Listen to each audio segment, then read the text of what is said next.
ಮೂರು ಗಾಡಿ diesel vehicle ಇದೆ, ಮೋಸ್ಟ್ ಡಿಮ್ಯಾಂಡೆಡ್ ವೆಹಿಕಲ್, ಒಳ್ಳೆ ಮೈಲೇಜ್ ಬರ್ತಕ್ಕಂಥ ಗಾಡಿ. ಸರ್ 2015 ಮಾಡಲು ZDI ವೇರಿಯಂಟ್ ಸಿಂಗಲ್ ಓನರ್ ಗಾಡಿ ಸರ್.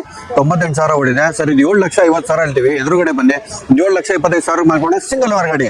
ಹಾಗೆ ಇನ್ನೊಂದು 2017 ಮಾಡಲಿ ಸರ್. ಇದು ತುಂಬಾ ಗಾಡಿ ಚೆನ್ನಾಗಿದೆ, ಗುಡ್ ಕಂಡೀಷನ್ ವೆಹಿಕಲ್, 18-20 ಮೈಲೇಜ್ ಬರುತ್ತೆ, cheap and best maintenance sir. ಇದು 8,25,000 ಹೇಳ್ತೀವಿ, 8 ಲಕ್ಷಕ್ಕೆ ಕೊಡೋಣ ಸರ್.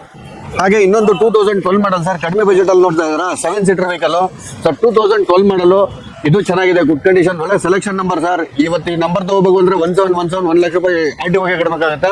ಹಾಗೇನೆ ಇದು 5,25,000 ಹೇಳ್ತಾ ಇದೀವಿ, 5,10,000 ಫೈನಲ್ ಮಾಡಿಕೋಣ ಸರ್. ಸರ್ ಇದು 2010 ಮಾಡಲು V version Innova top and variant single owner ಗಾಡಿ ಸರ್. FC ಇನ್ಸೂರೆನ್ಸ್ ಫ್ರೆಶ್ ಆಗಿ ರಿನ್ಯೂವಲ್ ಆಗಿರ್ತಕ್ಕಂಥ ಗಾಡಿ ಸರ್. 6,50,000 ಹೇಳ್ತಾ ಇದೀವಿ. ನಿಮ್ ಚಾನಲ್ ಕಡೆಯಿಂದ ಬಂದ್ರೆ 10,20,000 ಹೆಚ್ಚು ಕಮ್ಮಿ ಮಾಡ್ಕೋಣ, 6,25,000 ಫೈನಲ್ ಮಾಡಿಕೋಣ.